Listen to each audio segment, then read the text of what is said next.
Pulisic runs to the corner, takes off his Yeah. shirt, and of course, he's, silencing the Yeah. crowd, putting his finger to his nose and mouth, saying, like, quiet Yeah. down.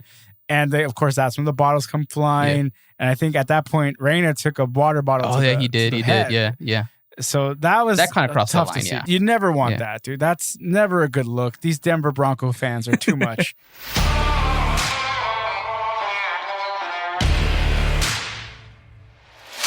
Thank you for downloading and listening to West Box Score. I'm Alex Gonzalez, joined by my compadre, Diba Donald Paz. What's up, dude? Yo, what's going on, Alex? How you been, brother? Dude, I have been good, just chilling, enjoying the weather change we're having because it's starting to warm up a little bit. So summer is coming, dude. Yeah. And it's going to be an exciting sports summer that we'll have covered for you right here on West Box Score. We are so nice. This is such a nice podcast. We had to do it twice this week. You know exactly. that. We had to break it down into small bite-sized samples for you this week of a basketball NBA episode that you and Sonny and Mano held down so good, man. I got to say, I was listening, and the whole time I felt like what our listeners feel like when they listen. Like, I'm chiming in, like, talking smack to you guys. Like, what do you mean the AD's not fragile? Come on, Sonny. You know he's fragile. You know he's made of glass.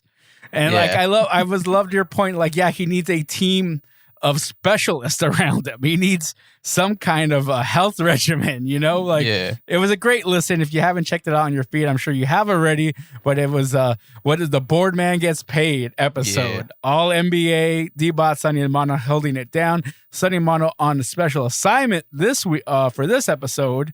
That Fox Crate is coming soon, man. Yeah, You never know. Keep refreshing.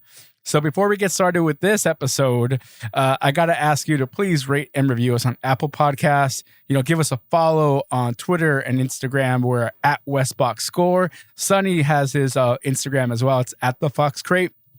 And that podcast I was referring to, the Fox Crate, is a podcast where vinyl meets culture. So when you need a break from all this sports talk that we're giving you right now, it's a nice little break away from it when you just listen to vinyl, music, and everything else going on in the world where, it meets everything else.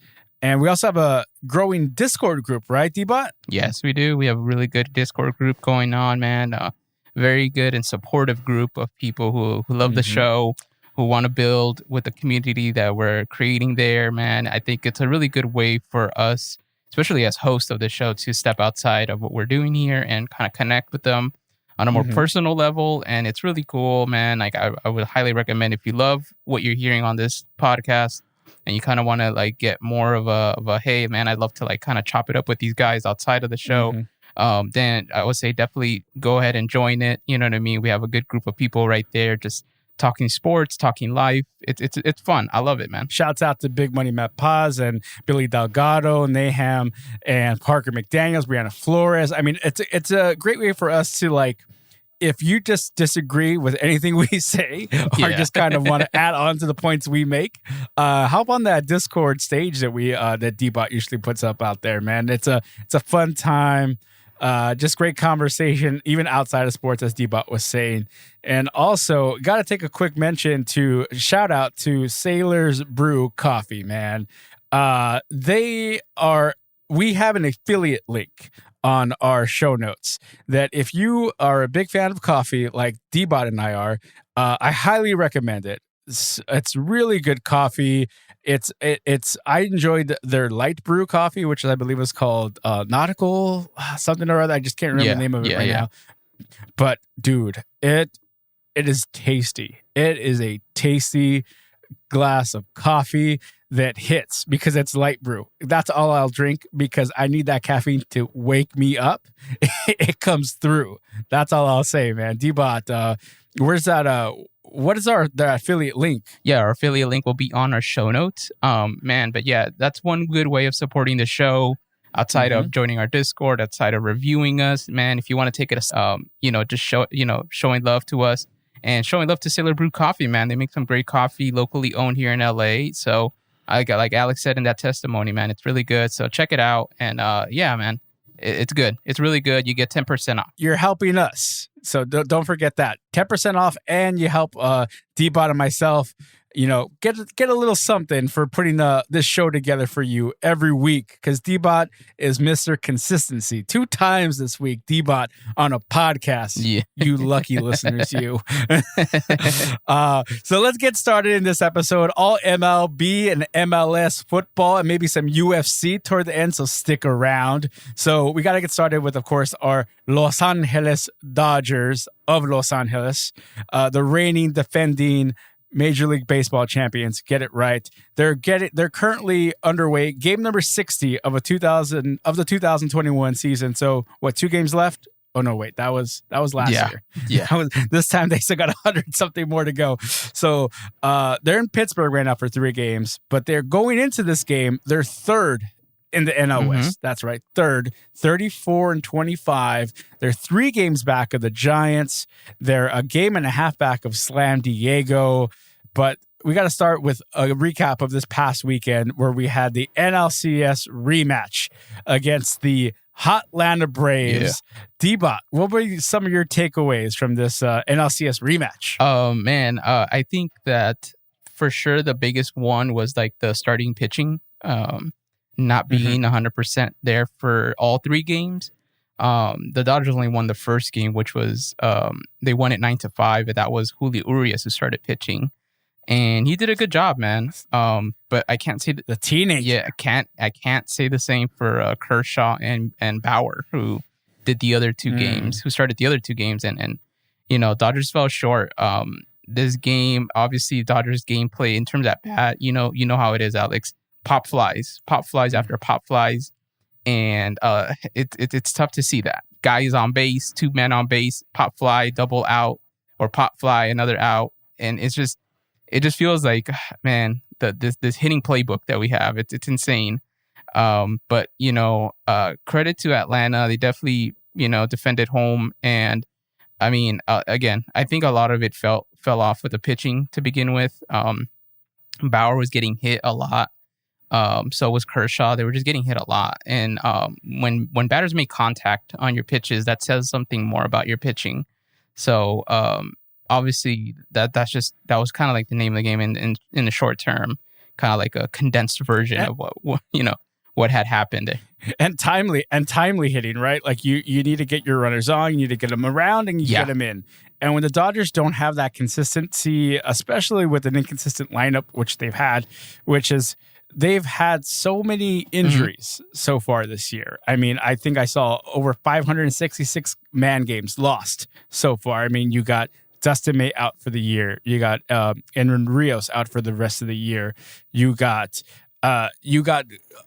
we're also getting guys back, right? Cody Bellinger just came back, and he was out since April 5th. Yeah. So he's just getting started. He was out for a whole month. You also have Max Muncy, who was out for this weekend series. And, we're still multiple weeks away from getting Corey Seager back in the lineup. He had a broken right hand back on May 15th.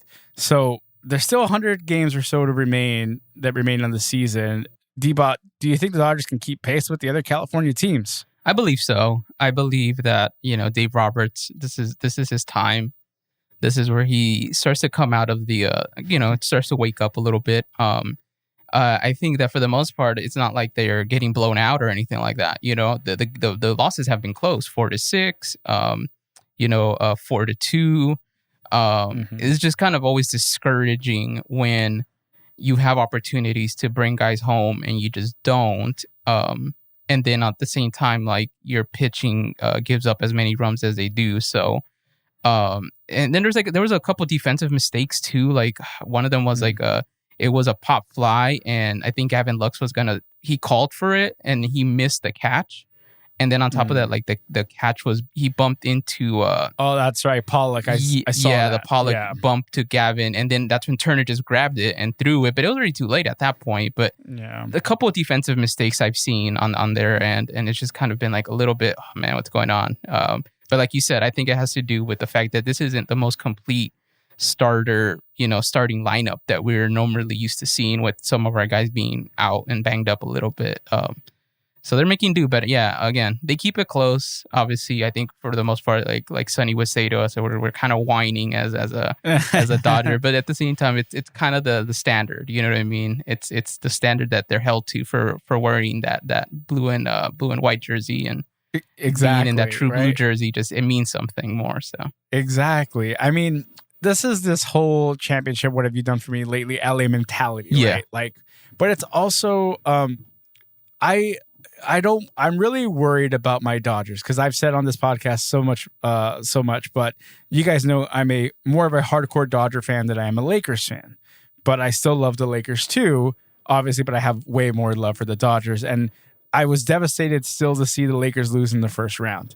And I'm hearing all this crap like, well, of course, the Lakers, were they a fraud team in the bubble? That's where it all comes from, right? Mhm. Like, that's why they won. They were in the bubble, asterisk season, all that BS, which I totally don't agree with, as we've gone over before. So now I'm worried the Dodgers could, quote unquote, get exposed as being a fraud champion because they won it in a shortened season. So that's why I'm fighting. It hurts me so much more. I want the Dodgers so badly to repeat as champs Mhm. in a regular season, because I think they're a legitimate championship team, the way I think the Lakers are a legitimate championship team, because you still, all these teams play under the same rules. That's what the league agreed to. So that therefore they are crowned champions for it. Mhm. So I just really think the Dodgers, it's early on, a third of the way through the season. It's so much more to play. There's going to be more injuries, and you kind of hope it doesn't bite them the way it's bitten them so far. And if this is the worst of it, quote unquote, the worst of it, they're only 3 games back of first place. I don't really think the Giants are going to keep up this pace. I think they'll get exposed 2/3 of the way through and not be a playoff team. San Diego, yes, they'll be a playoff team. I really expect them and the Dodgers to go back and forth. I don't expect the Giants to be there, but then again, I wouldn't be surprised if they're fighting for that wild card spot. I think the Dodgers, once they get more healthy, will take over that NL West spot. So I'm worried, but also I'm not worried, but I'm cautious. I'm cautious still about all these injuries that they're going through. Whoever AD's personal trainers, the Dodgers got to get away from that. Yeah. Keep them away from Dodger Stadium, because that's not who we want around the Dodgers right now. So another thing that's worrisome that's going on in baseball right now is this cheating scandal. And it may affect one of the Dodgers' big offseason acquisitions, Trevor Bauer, Diablo Blanco.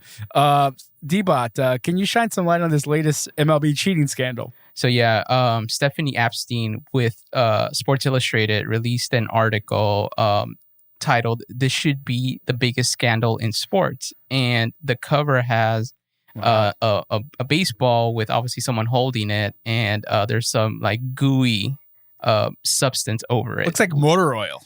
Is it more like honey motor oil, Yeah. like just hanging from a base, like dripping off of a baseball. Yeah, it's just insane to see that.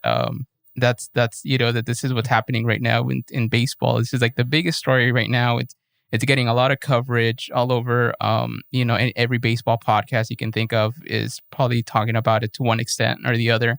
But ideally, it's a kind of investigation about, in the short term, it'd be juice balls, right?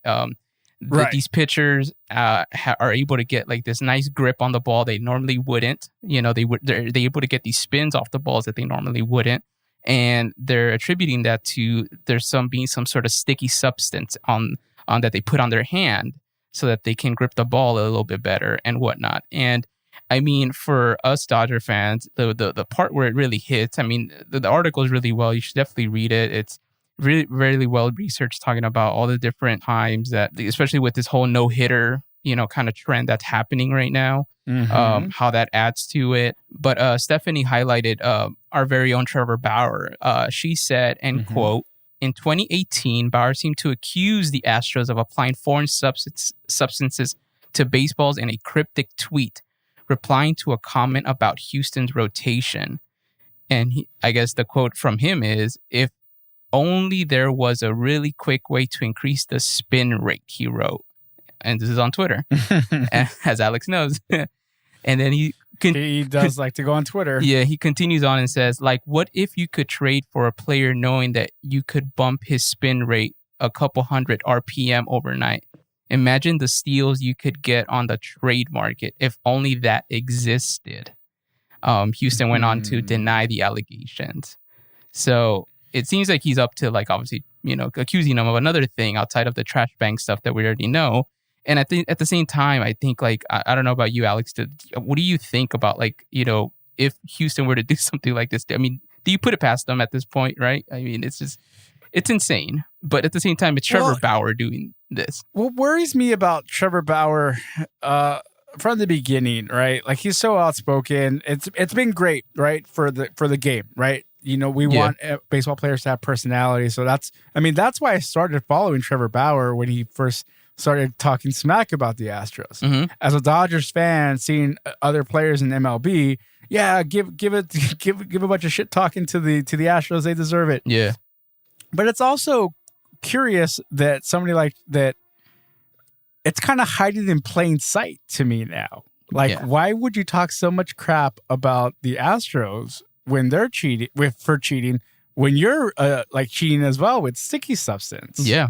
Like, right? It's very like, oh yeah, pay attention to them over there. I'm not doing anything over here as I like steal money off the table. Yeah. Like, oh yeah, that poker player's cheating over there, but I'm just like sliding ones off the table. Like, dude, maybe this has been the short game of Trevor Bauer all along. I mean, but I also don't want, you guys know how I feel about Trevor Bauer. Anytime to bash him, I'll be all over it. So it raises the eyebrows, definitely, right? Like the same thing. I mean, you could compare it, and I think in this article it does compare it to the steroid scandal. Yeah, exactly. I mean, both are illegal at the time, but it was never really enforced. So it's really hard to take away awards or accolades from somebody before the fact of it being actually acknowledged and enforced, right? Yeah. Like, it's always been in the rule books. Don't do it. Don't do it. Don't do it until we catch you. Then we're going to penalize you.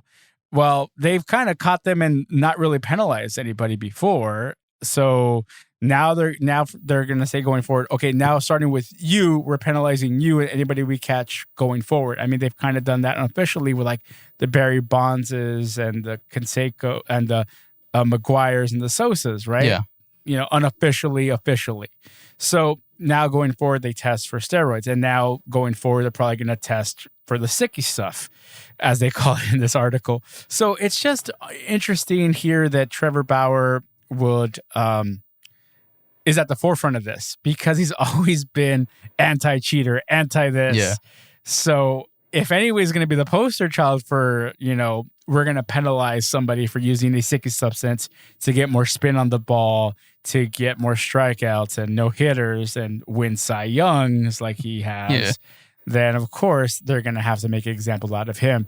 As a Dodger fan, that sucks because that's one of our best pitchers. Yeah, right? exactly. As a baseball fan and somebody who wants athletes to be better role models for everybody, not just mainly for the ambassadors of the sport as they should be. Mm-hmm. I want them to. I don't expect them to be saints, but I expect them to be at least decent people off the field. Yeah. Right. So I want Trevor Bauer to hold himself up to a better standard when he's on social media, and especially on playing on the field. If you're cheating, dude, you can't anymore. Yeah, exactly. Going forward, don't. But if they're going to make an example out of you, like, well, you reap what you sow, man. Yeah, this is what you get for talking all that shit about the Astros cheating when you knew full well you were doing just as bad. Yeah. So what do you think? Do you think they have to make an example out of Trevor Bauer? I mean, if they find something, substantive in terms of evidence, yeah, because I know right now, obviously, this is all like Twitter. And I think at the same time, Twitter's the best court. Yeah.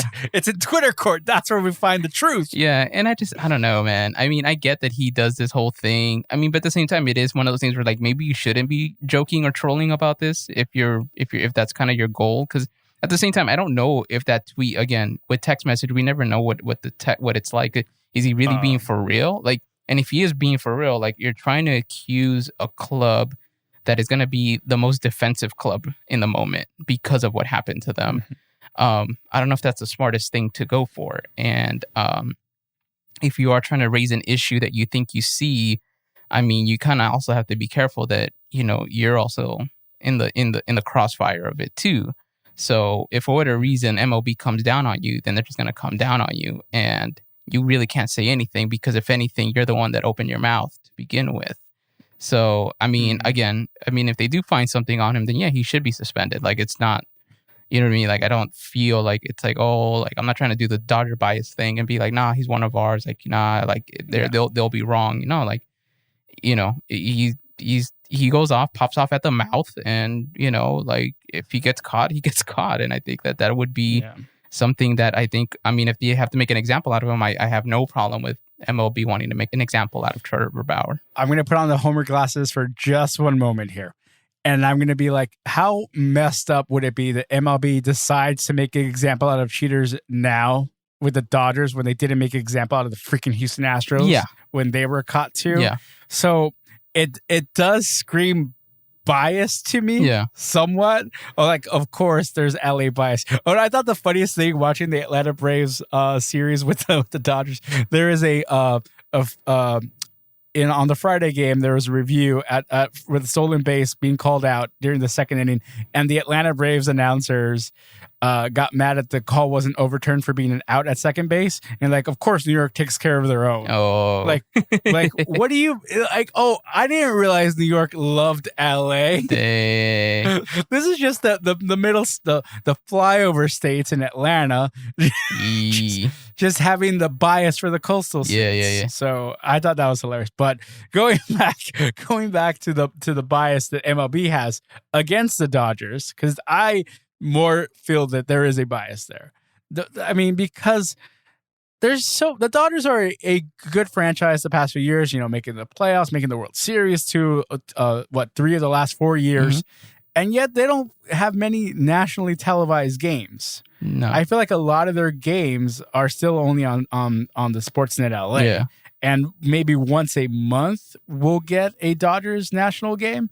And it's very surprising. Yeah. It's just very surprising that we see more Yankees, Red Sox always. Oh, yeah. Always.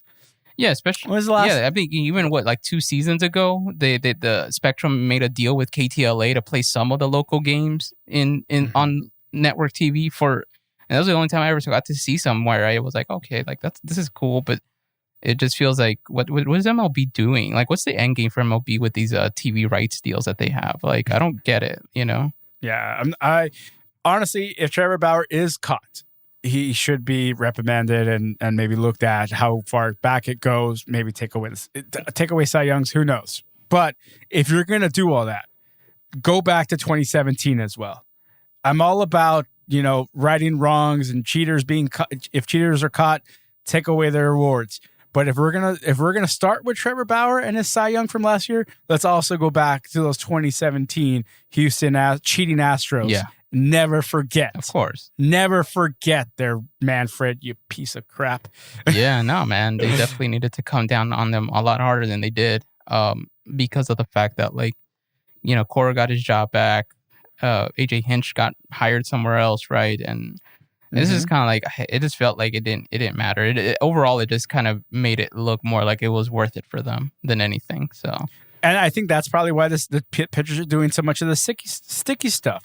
Like, what are they going to do? Yeah. What is Manfred going to do? Nothing. No, of course not. He's going to say, "Oh, we're going to go after you. We're going to go after you." Yeah, but then the article even highlights that, like, supposedly they introduced a ball this season that was, you know, 1% lighter or something like that. Like they try to that apparently like MLB kind of knows something's going on, which is where I think the whole juice ball thing happened last season or the season before that. Exactly. And it's kind of weird how, like, they're quietly trying different things, and it's just like, dude, like, just address the issue, like, head on, man. Like, don't be dancing around it, you know? I feel like that's what Manfred likes to do. He likes to dance around everything. So it's weird. You either want integrity in your sport or you want the entertainment value and dollars that come with being beneficial to your sport. You can't have both. Yeah. I mean, you can, but you can't. So either give us these strikeouts and or juice balls or home runs and know that as fans we're going to tune in to watch it, but don't then on the counter argument say like, well, we're going to crack down on these cheaters, like because you're not. Yeah, exactly. You're not. You want us to watch. You want ratings. You want TV deals. You want the Yankees and Red Sox on national TV, but not the Dodgers. Yeah, we know. exactly. We know you, Manfred. I can't stand baseball sometimes, but I still love it. I still watch it.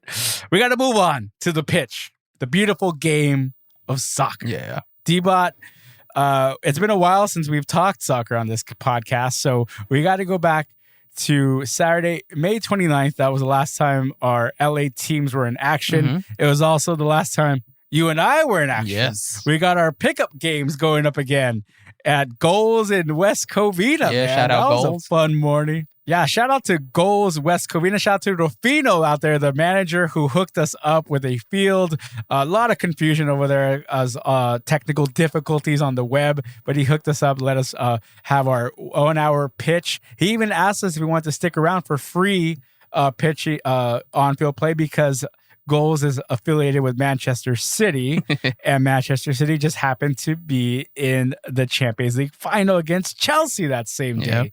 So we had a full slate, morning pickup game soccer. You and I played, so did Sonny, so did some of our coworkers from our day job. Mm-hmm. Shout out to Clipper Pablo came out too. His brother and him. Shout out to his brother Ruben. Shout out to our former colleague Roach. Yeah. LAFC's super fan out there. Shout out to Libby Dankman. Then my little two brothers came out to play with us too. So it was a fun night or fun morning of pickup soccer, and then it just started from there. We had Champions League at noon, Chelsea and Manchester City. I was so glad as a Manchester United fan to see Manchester City lose. I'm not gonna lie. You know I'm a hater. I don't hide that. So I was glad to see them lose, and it was cool to see Pulisic win a Champions League final. Captain America, right? man. Dude, doing the damn thing. And then 2:00, LAFC was home against who was that? NYCFC, right? Yeah, NYCFC. And yeah. how did do you recall how that game turned out for LAFC D-Bot? Yeah, so LAFC lost 2-1 on that game. And it's insane because New York City FC was actually down a man. Nicolas Acevedo got red carded in the 86th minute. At that time, it was 1-1. It was 1-1. Yep, it was 1-1. LAFC scored their first goal in the 56th minute. Corey Baird scored it. That guy's been a great acquisition for them. He's I think he's their leading goal scorer at the moment. And NYCFC came back in the 70th minute and tied it up, and then the red card happened. And it kind of felt like with the red card and 86 minutes passed, you only got like 4 minutes plus change in extra time. You think like, okay, this is going to be a draw at best. But no, in the 90th minute, I believe it might have been extra time actually. Or it might have been exactly at the 90th minute. Yeah. The Achilles heel of LAFC's whole, their whole game plan is set piece defense. It's not where their strong suit is at, and that's where NYCFC capitalized, and then they end up winning the match 2-1 off a corner kick. I believe it was a corner kick, set piece, header in, and then that was it. I believe it was a header. I'm not too sure if it was a header, but it was tough. That's tough, dude. That's tough to LAFC is our rival, but to lose that way still sucks. Yeah. Man. I hate losing. I feel for them. Genuinely, I do. Sonny is calling bullshit on me. I could hear right now. But no, it sucks, dude. Especially when you're up a guy. Yeah. When you're up a man. Yeah, and the thing about the equalizer goal from NYCFC, and this is where like a lot of the LAFC fans, a lot of LAFC Twitter was really hating it. Was that Mark Anthony Kaye had the ball and he didn't clear it properly. And instead, he kicks it and it lands on the foot of a NYCFC player who ends up just shooting and it curls inward and goes in. And then they tied it up. And of course, all the LAFC fans are like, man, Mark Anthony Kaye, you knew you shouldn't have done that. Like that was a weak pass or whatever you were trying to do that was weak. And you basically gave them the ball and you gave them like the space to have, the shot. And a lot of them were like Bradley out, K out, and it's insane. And that's what happened. Did Mark Anthony K blame NYCFC for this because every time NYCFC plays LAFC, it's like their World Cup? Is that why? Is that why they were able to score those 2 goals like that? That's what he gets, dude. I honestly don't hate LA. Of course, there are rivals, but Mark, I have a special place of hate for Mark Anthony K for those comments, and I'll never forget them, dude. Because they're sort of accurate. Yeah. But F them. So, of course, we'll move on to the mid cap, I would say, of the day. But it was a game that you and I both attended in the beautiful city of Carson, sunny just for you. The LA Galaxy were hosting the San Jose Earthquakes for the Cali Clasico. Yeah. And man, that was a game. That was a really fun game to watch, live especially, because both teams had chances. Yeah. Creating chances. Just great defense, I would say, on both sides of the pitch. And big, huge shouts out to the MLS Player of the Week for this week, Sir Jonathan Bond. Yeah. He should be knighted.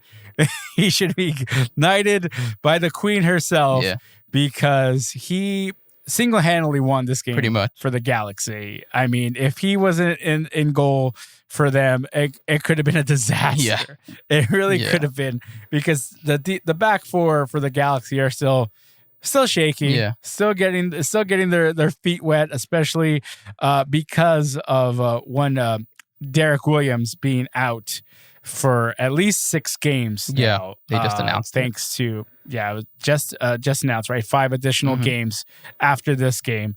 So deservedly so, D-Bot, right? Yeah, I think you called that. I think so. I mean, I was thinking maybe 3 games would have been good, but I mean, it depends on how you view the situation. Like, you can't argue. There's a part of it where people are saying, and this is some people in the media, like soccer writers and stuff, that probably felt that the situation got overblown, that it was an injury, yes, and that it was a bad tackle, yes, and that, I mean, it's just the nature of the game, but that maybe it went too far, and then you got the threats and all that, and then that's why MLS had to just come down with the 5-game thing.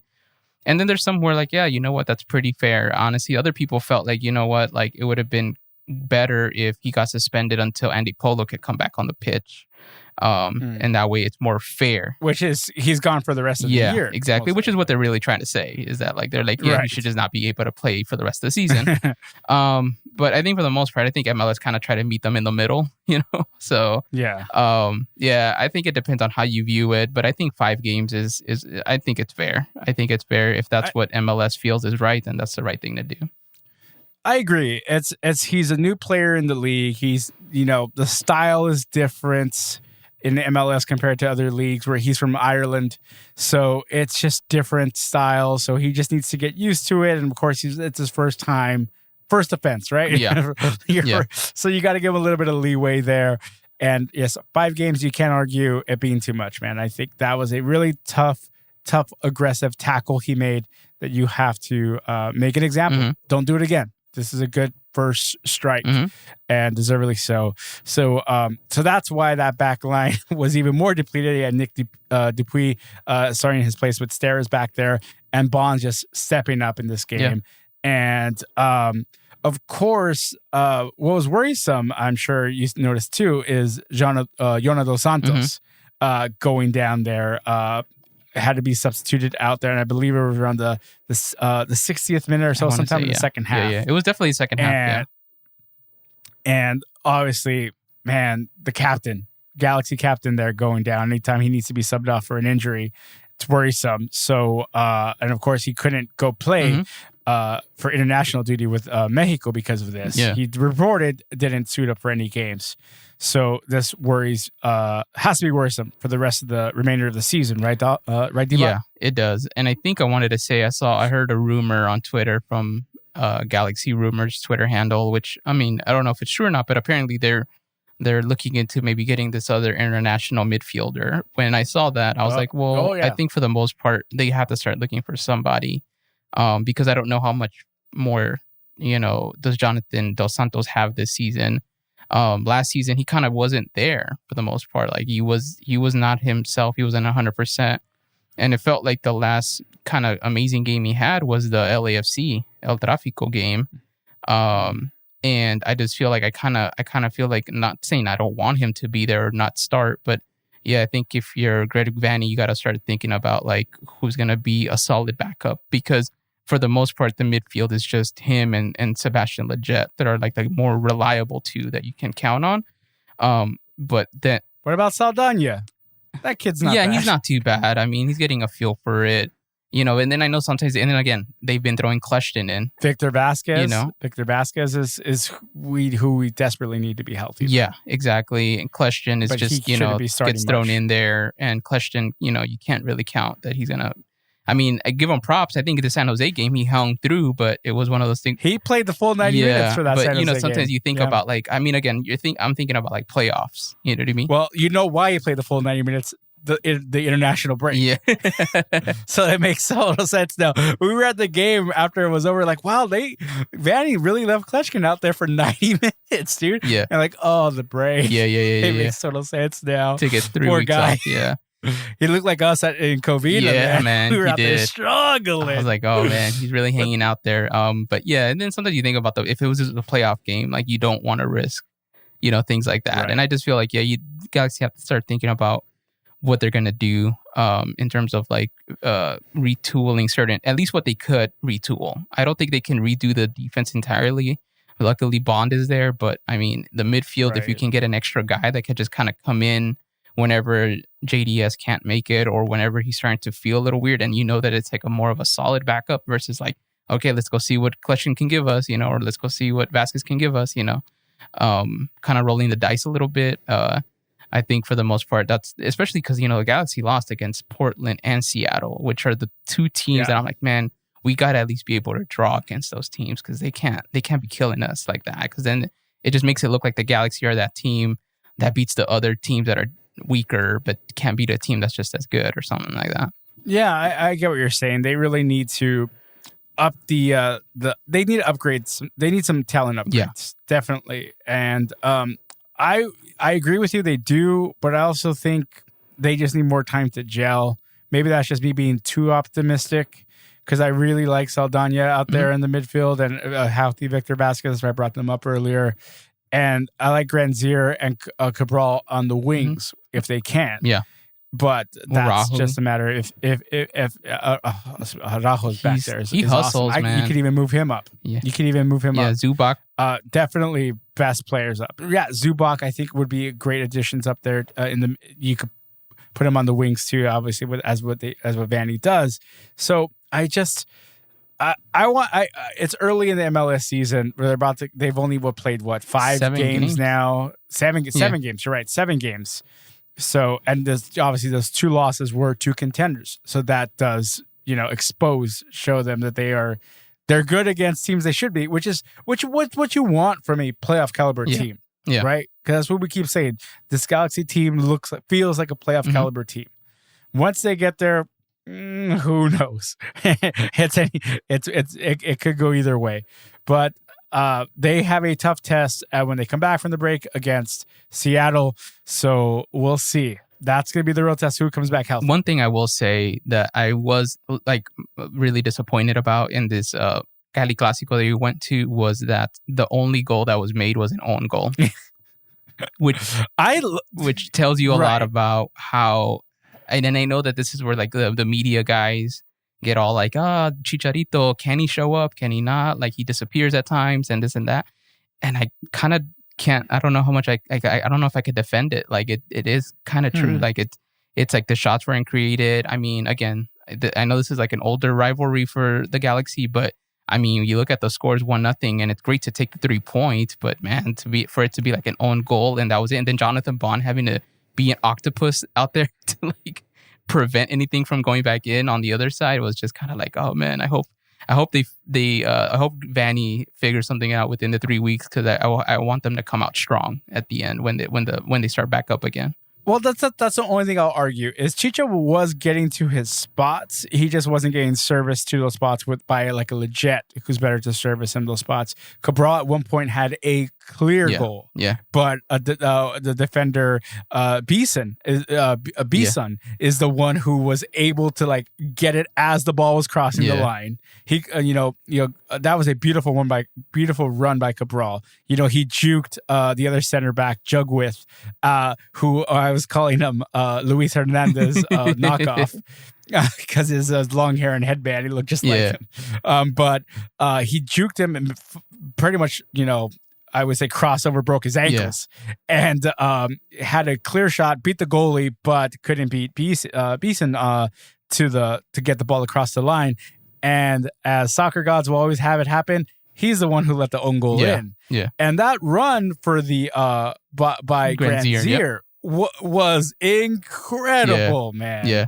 He mulled over, I believe it was Lopez, on the edge there to get into the box, and just ran him over in the box, and just was trying to cross it, but of course deflected into the net. And it was an incredible run. Obviously, it's a goal, own goal nonetheless, but I would say that's just the grit of this Galaxy team. Not to be too much of a homer, obviously, but yes, you want a Chicharito to have a beautiful finish. You want a decisive win. You want the goaltender to not be tested as much as he did. But that's what you expect in these Clásicos, right? You expect a bunch of craziness. Yeah, you do. And in Clásicos, you get craziness. Like what happened in the League of Nations final between Mexico and the United States, the inaugural League of Nations tournament. That's right. I know for some, it's the first of a tournament that doesn't matter.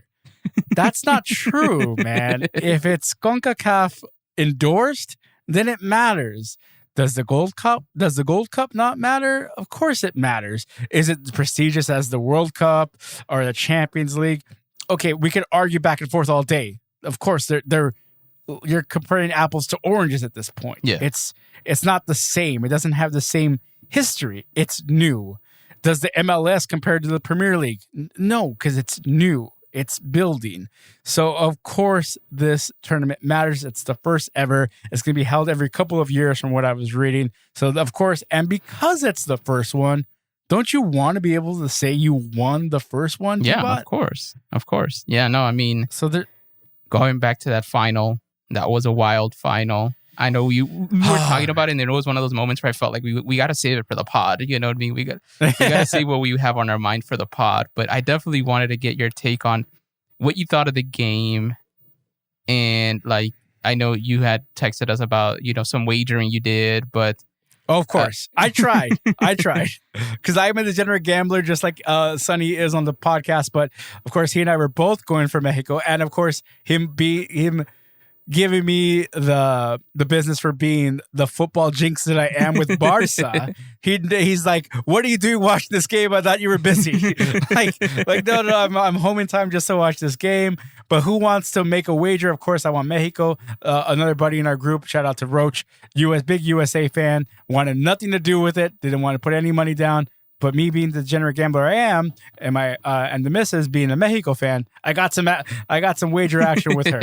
So I'm like, I'm rooting for the US, even though in my heart I'm still rooting for Mexico. And that's kind of epitomizes what this rivalry is to me. Yeah. I can always go either way on it, honestly. But for me, at the end of the day, I've learned my lessons from 2002. I'm never again going to root for the US over Mexico. In all honesty, I can't in my heart of hearts do it because it just matters so much more to E3 fans than it matters to the US fans. Yeah. It just does. Yeah. So in my heart, as a football fan, as a newer football fan, but always an international fan from the beginning, Mexico is going to be my team, and I will want the US to do well, just not when they play Mexico. Yeah. So that's kind of where I was going into this game. And long story to tell you, and at the end of the day, I'm just rooting for a good game, right? Like I want both teams to do well. I want to be entertained. And this game gave it to me in spades, man. This game instant classic. Yeah. No BS, man. There's a meme of Siobhan from SNL sketch, the weekend update sketches where like, this club had everything. Like this game had everything, dude. It was incredible. A goal in the first minute already. It's like, oh damn, it's gonna be that kind of game. It's gonna be wild. And it told you it was gonna be wild. And of course, Gio Reyna scores. Yeah, he scores the first one. Like you had all the all the U.S. players playing in Europe scoring in this game. Like you couldn't have written it any better as to like who's going to score goals for the U.S. Then you go into extra time, and in extra time you have Pulisic drawing a quote unquote penalty, which wasn't a penalty, but they gave it to him anyway. And the shot he puts. It was art. It was art the way he drew that penalty. Yeah, that upper V shot, man. Dude, it's impossible that to block was I mean, and Memo tried his best. Memo had incredible saves in this game too. He was doing his thing in net. And of course Mexico got a goal taken away for offside. Right. And so I will say about this offside, because of course in our chat, our two big Mexico fans, shout out to Rick Esparza and of course Sonny and Mano, they both called it offsides. But me, I guess being the blinded by my fan bias, it was such a tight offside to call, man. And this is me watching a lot of MLS recently, that I would say like, well, that's not a clear and obvious offside, so they'll probably give it to them. Yeah. But they went full on Premier League checking on that VAR, and they called it with a tight line down the middle. The toe is offside. Call it offside. Yeah. I mean, if you're off by an inch or you're off by a yard, you're offside, I guess. So they took it away. We go to extra time, of course, and that Pulisic penalty. But Andres Guardado had a chance with his own penalty. Tie it. I was like, oh man, this is going to be wild. Like, dude, incredible. And who stops it but a sub goalkeeper from Denver who had to come on in around I want to say it was in the second half. Yeah. Stefan got like, looked like he pulled some sort of muscle in his knee area. Yeah. And he had to leave the match. They had to put Horvath in to substitute. So yeah. A local boy, Ethan Horvath, there coming on, and he gives up a goal early on in him coming on the sub. Yeah. So it kind of gives you this like, oh, that's because it's a sub. They're taking advantage. They're probably going to put one more on him. They didn't. But then when he had to face the penalty kick, I just had this feeling like he's going to make the stop. He has to make the stop. He's got this like super sub strength. Yeah. And he did. Yeah. Because a super sub for Mexico, Diego Lainez was able to score the goal on Horvath there coming in. So it's just like, man, 79th minute, that's it. Mexico's up 2-1. They're gonna take it, but nope. McKinnon, 3 minutes later ties it up. That was a fast one. It's like, I was like, damn, that was quick. It's like, are you serious? This game, this goddamn game. Yeah. I couldn't because I had to work. I had an early call time at 4 a.m. the following day, and I could not go to sleep. I could not go to sleep without seeing what happened at the end of this game. I really thought we were going to go to PKs. Yeah, me too. When Andreas was going to take that penalty kick, I'm like, this is just a foreshadowing of the PKs we're going to have later, and I'm really going to lose it. And when he got stopped, I couldn't believe it. I'm like, of course. Of course, this game ends this way. Yeah, it's funny. Unbelievable. D-Bot, as an unbiased fan on this game. Well, slightly unbiased. I was going for US. I follow the US guys. You were. It's funny to see that, like, when Tim Weah's subbed in, I was like, yeah, Tim Weah's coming in. Like, I know who these guys are. Like, like I don't come up with like, oh, who does he play for? It's like, oh, that's cool. Tim Weah's coming in. That's awesome. Like, majority of these guys obviously play in Europe now, which is insane to see like how much of that squad, even our very own Sebastian Lletget got to play, which I thought when he was going to come in, he was going to score. Like, I felt like, oh man, maybe he's going to be, the boy's going to really love the boy. He's going to redeem himself from his Instagram, flub. But, he served his time. Yeah, exactly. But I thought it was entertaining. And there's so many takeaways from it. I was following on Twitter just to see what people said. I remember there were some people that said, oh, like there's a lot of Mexico fans that were like, why did Guardado take the penalty? They should have given it to somebody else. Like, because the kick did feel a little slow when it went in there. Like it was kind of like, oh, of course it was going to get blocked. But I think we say that because he missed it. I think if it goes in, he's the greatest. In hindsight, it's the greatest goal. Yes. Did you hear the pop for him when he came onto the pitch? Yeah. He got his Stone Cold Steve Austin pop. Exactly. Dude. And that's the thing too. The stadium was full of more Mexico fans than the American fans, which is again where it got a little crazy. That was as evidence. That was the other aspect of the game too. You had what was happening on the field and the stuff that happened off the field. The other thing I thought was interesting that I know a lot of people were complaining on Twitter about was Hector Herrera, who got a yellow card. He had done another rough tackle that might have merited another yellow, but that's right. They didn't give it to him. So that was another thing people felt like wasn't 100% fair. But then again, there's a lot of things that happened that weren't fair. The ref was a little not the best. Very up and down, very inconsistent. Yeah, it was very up and down. But then I think the overall too, even the fans, like even though it got rowdy and they had to, it kind of felt like they had to end the game at some point. In a weird way, it added to the experience. Like it added to the chaos. Someone running on the field, getting tackled. Yes.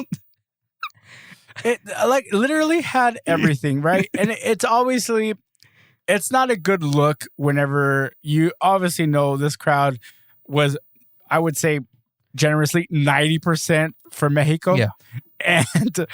And of course, because Mexico's taking the loss here, and immediately after the Pulisic goal, the penalty kick there in extra time, Pulisic runs to the corner, takes off his shirt, and of course, he's, silencing the crowd, putting his finger to his nose and mouth, saying, like, quiet down.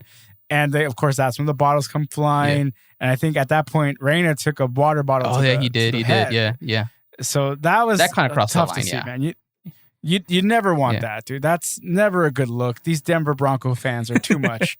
I just, the game was in Denver, so I assume they were all Denver Broncos. And it's kind of funny that happened in the midst of all the NBA fan like throwing to player stuff. Like it kind of now it feels that it got so much more amplified, which is true. Even though this one was a lot more crazier to the point where I think even in extra time more stuff was being thrown, and then they were like, well, what's gonna happen? Like, it's insane. I mean, it's all part of the game, but at the same time, you should know how to behave. And then the other thing was the chant, because then they had to like stop the game. They had to stop the match for a couple minutes, which I didn't know that was a thing that CONCACAF added. They just will stop the match until people stop, saying the 4-letter word that, I cannot say, but definitely. Again, as far as just the game goes, just the game itself, USA versus Mexico final was an amazing one. It definitely made me look forward to the Gold Cup more so now. So I know we were going to touch on the Gold Cup as far as like expectations.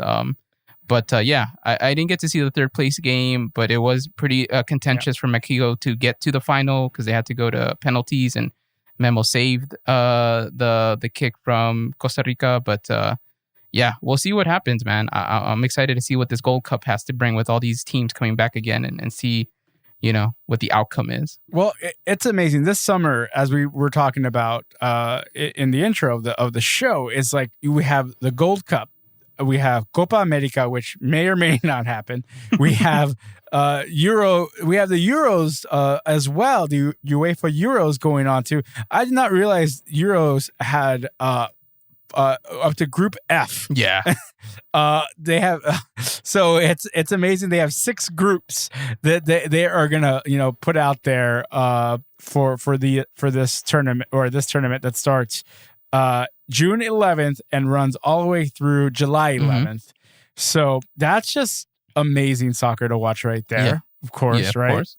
And then, of course, we have our own Gold Cup that's going to be going on here, which is all the CONCACAF teams, which is like U.S., Mexico, and all that. And then I believe that one starts, if I'm not mistaken, is going to be in July as well, right? Yes. Right, I believe it'll be preliminary rounds will be July 2nd to the 6th.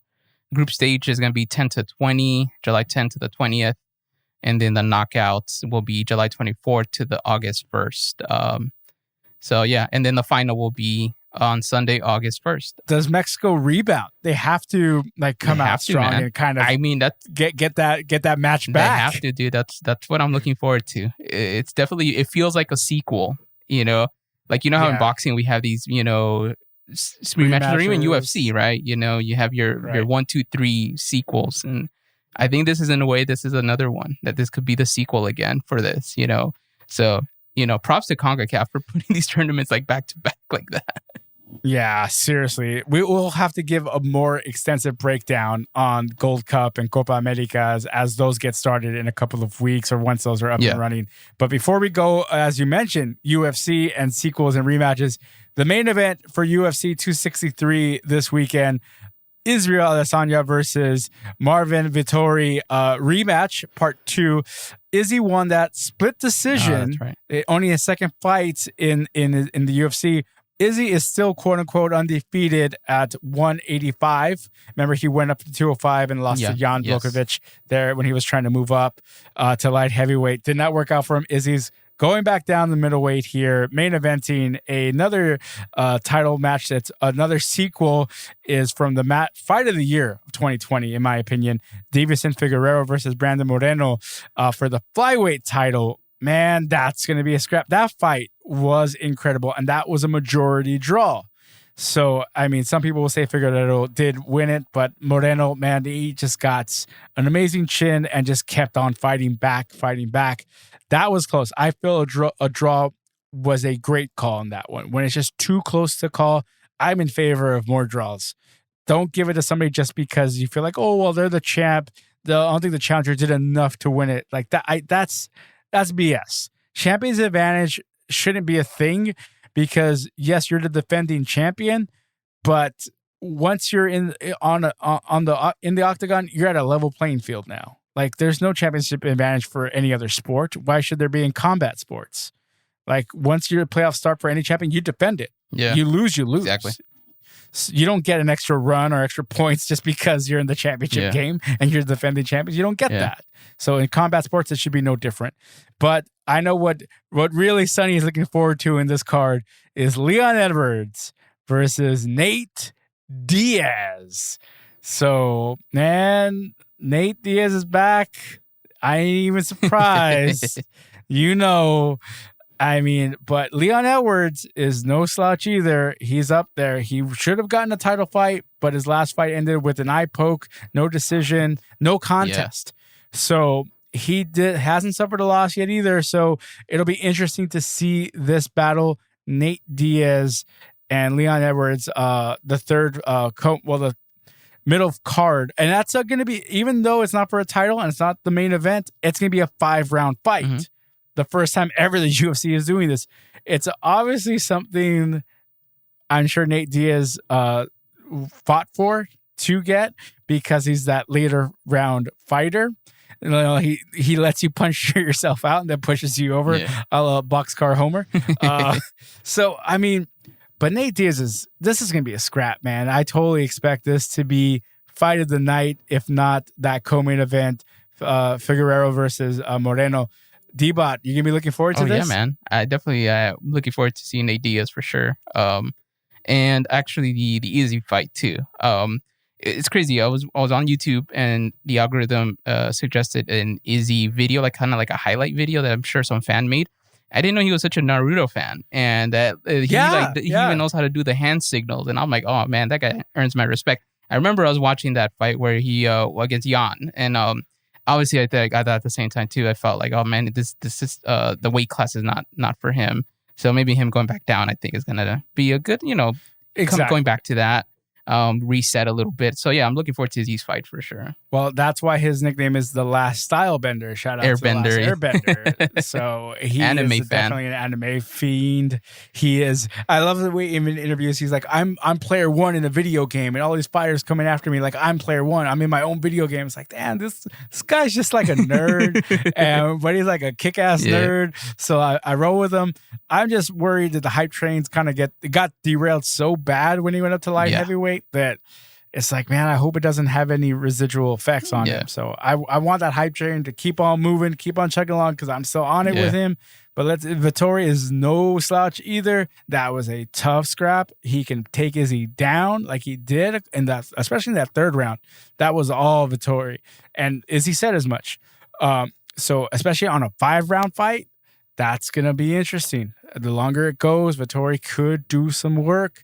So it's gonna be an interesting UFC 263, and hopefully next week, all three of us will be here to talk about it. D-Bot, myself, Sonny, and Mano will be here to talk about it. That D-Bot, thank you again for spending some time with me. Before we go, though, I gotta say, shouts out to Sailor Brew Coffee. And shout outs to Blue Wire Hustle, our media partner. Man, if you guys are looking to start a podcast and you guys need a little bit of help, maybe getting some artwork done, and, getting your distribution going, and, kind of being around a community of people who also do it. They even host these fireside chats. So it's really cool. You get access to these kind of cool little 30-minute conversations with other podcasters who are actually doing pretty well for themselves. And you get to learn little secrets that they know. They'll, they go through everything. You ask them about like, how do you handle your Twitter? How do you handle your Instagram? And they'll tell you. And, how do you go about getting a guest on your show? They'll show you that stuff too. They're just there to teach. And honestly, for the $15 a month, it's definitely worth it. You definitely get a lot for your bang for your buck. Any other distribution site, it's 15 is pretty much just to put up your show, and doesn't include artwork or anything like that, or a tribal community of people trying to help each other out. So shout out to Blue Wire, man. They were really cool when they reached out to us about being a part of them, and for the most part, it's been a great ride. Yeah, definitely. They'll help you get more ears to your podcast, which is what they've been helping us out with. So we really appreciate shout out Blue Wire Hustle. They're at Blue Wire Hustle on Twitter. D-Bot and myself are also on Twitter at WestBoxScore, also on Instagram at WestBoxScore. Shout out to Sonny and Mano. He is on Instagram at the Fox Crate. That's it for us this week. See ya. Later.